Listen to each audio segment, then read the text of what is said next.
Sir sir ఆగండి sir.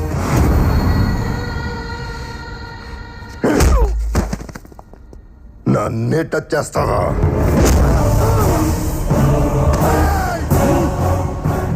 Flute జింక ముందు ఊదు, సింహం ముందు కాదు. జనాన్ని భయపెట్టాలని చూస్తావా? భయపెడతాం. మా రాజకీయం అంతే. దమ్ముంటే మా ఎదురుకుండా వచ్చి ఢీ కొట్టు. ఏయ్! రాజకీయం నువ్వు తినే ఫుడ్లో ఉందేమో, నాకు బ్లడ్లో ఉందిరా బ్లడీ ఫుల్. రాష్ట్ర రాజకీయం పుట్టిందే మా ఇంట్లో. నేను దిగితే ఎదురొచ్చేది ఎవడు, ఢీ కొట్టేది ఎవడు? నన్ను అనవసరంగా కెలుక్కుతున్నావు. నాకు తిక్క రేగిందంటే నీకు తిక్క రేగాలేమో, నాకు 24 hours ఆన్లో ఉంటుంది.